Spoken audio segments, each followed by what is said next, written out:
Hi everyone, I'm Fanny David, the PMD Real Agent. Nandito tayo ulit sa White Plains para makita nyo yung development dito sa White Plains. After 5 months na yung first video ko, so after 5 months, tignan naman natin kung paano na-develop ang White Plains. Ito yung part ng, inuukay na siya, ito yung part ng water park, katabi siya ng clubhouse. Katabi ng clubhouse, yan, meron tayong mga tangerine na row house. Ito yung model na lang tangerine na row house. Mamaya titignan din natin ulit. Ito yung tangerine row house. So, ang dami niyan. Sa dami ng tangerine row house natin dito sa White Plains, sold out na po. So talaga magiging big community itong White Plains dahil sa daming mga nag-avail na. So mata-turn over na sa kanila by December or next year. Depende po sa payment doon sa down payment po ng client. Yung tangerine row house natin dito sa White Plains, sold out na po. Pero good news, merong tangerine single attach ngayon. So, the same po, ganito pa rin po yung magiging space niya sa loob, 32 square meter, yung tangerine single attach natin. Pero yung lot area po niya, 107 siya. So, tignan po natin kung ano yung 32 square meter na single attach. So, meron pong space for living area, and then space for the dining area. Model house po to. So, and then, may provision po na one room. Ito po, ganito siya. Papagawa mo yung room mo. And then, may toilet and bath. Yun na yung toilet niya. And then, dito po sa labas, meron pang countertop dito. Kapag po ite-turn over sa inyo ang tangerine single attach, bare unit po siya. Pag po sinabing bare units, ang ite-turn over sa inyo, wala pa po siyang tiles. And then, wala pa po siyang ceiling. Pero meron na po siyang toilet and bath. Kapag tinurn over sa inyo, may mga doors na din po. And then, meron na din po siyang countertop dito sa labas. Ito naman po ang Adelpa. Ang Adelpa po ay may duplex at saka single attach. Ito po ay sample ng Adelpa duplex. Ang lot area po ng Adelpa ay 107 square meter. So kung Adelpa duplex ang kukunin mo, ang space ng lot area mo mababawasan. And then, ang Adelpa po ay may carport. And then, meron pa po siyang space hanggang dito na pwede mo siyang bakuran. Ang turnover po ng Adelpa, ganito po siya. Wala po siyang tiles din. Wala din po siyang ceiling, pero naka-open, ano na po yung mga switch niya. At ang door niya, sliding po. Two bedrooms provision po ito. And then, meron na po siyang countertop pag naka-turnover sa inyo. At meron na din po siyang toilet and bath. Meron din po siyang service area. Ito po, pwede din i-extend dito.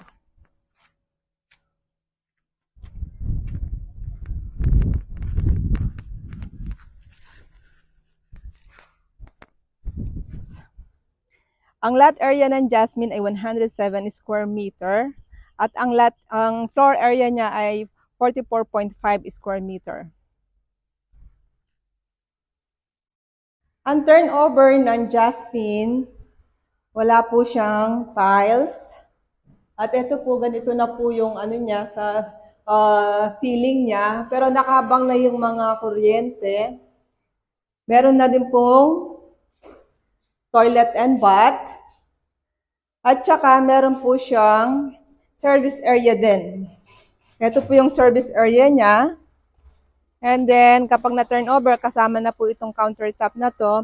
Then, dito po ang carport. Sa part na to, ang carport. Dito po sa taas, yung pong stairs, ito still na po yung rails niya.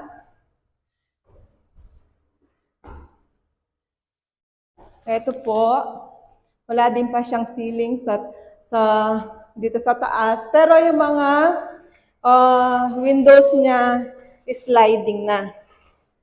Dito, 2 bedrooms provision po dito. Ikaw na yung bahalang magpapadesign kung gusto mo siya ng isang room or 2 rooms.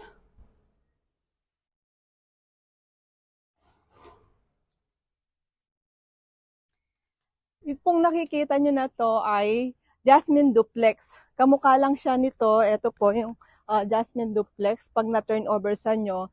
Ngayon, ang ginawa po ng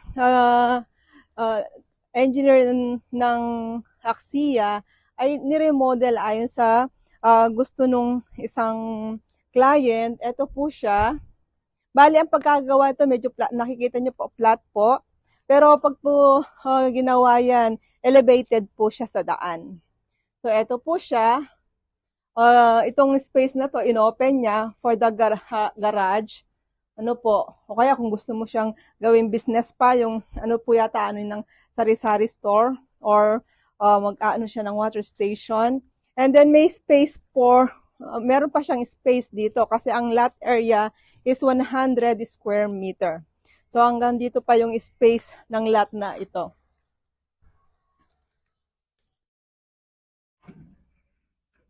Tingnan po natin dito sa loob. Ito po siya. Naka-tiles na po. And then, ito po yung toilet and bath. And ito po, yung space na to, pwede pa siyang gawing counter bar kung gusto, o kaya breakfast sa nook. And then ito, meron siyang kitchen na ganda ng pagkakaano. Tapos ito yung habang nagluluto ka o kaya nagugas ng pinggan, merong window dito na overlooking mo yung sa labas. At saka ito ng mga cabinet dito. Door sa likod kasi may space pa po dito. Kung gusto mong dito mo lagay yung dirty kitchen mo, laundry mo, so may space pa dito. Dito naman po sa second floor, so kung pinintura na itong rails dito, pero matatag na po siya. Ito po yung Jasmine Duplex. Ganito po siya sa taas. Ganito siya ni-remodel. CR po yan, naka-close lang. Pero meron pong CR sa baba, meron CR sa taas. Ito yung bedroom number 1. Ito may bedroom, meron siyang window. So, ayusin na lang yan, lalagyan ng cabinet and bed. And then, the second bedroom, ito po.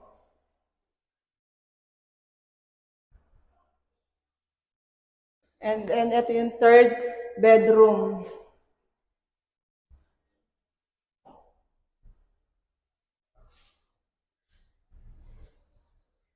Ito. Overlooking po yung iba pang units doon na usually po Adelpa po siya. Ito pong nakikita nyo na ito na inuukay na siya na malaki siyang inuukay na nakakatabi ng clubhouse. Ito po ang water park, nakunanang water park. Pinagmamalaki ng White Plains kasi hindi lang siya basta swimming pool, water park na may gazebo, football area ng mga bata, and then may wading pool, meron po siyang pond na, and also sandbox. So talagang mag-enjoy po yung mga bata dito. And then let's say you have your event, pwede po doon sa clubhouse. And at the same time, ang mga bata nag-enjoy dito sa paglalaro dito sa water park. So magandang part din po ito ng amenities kung makakakuha ka dito ng units. If you haven't subscribed yet to my channel, please po kindly subscribe and click the like button and also the bell button so that you will get notified for the next videos.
Ito naman po ang Jasmine Single Attach. Ito po, ano na po, hindi man umabot ng 1 year, natapos ng client ang down payment niya. Kaya po ito po, kinonstruct na po siya.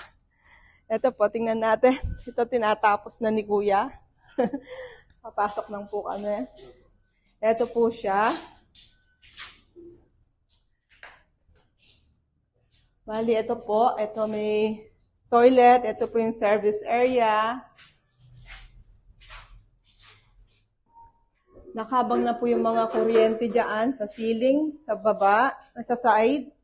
Tingnan po natin dito sa taas. Ito po. So, ita-turn over po sa inyo ng ganito. Nakahabang na yung mga kuryente. Ito po. So, yung Jasmine, single attached, 2-bedroom po siya.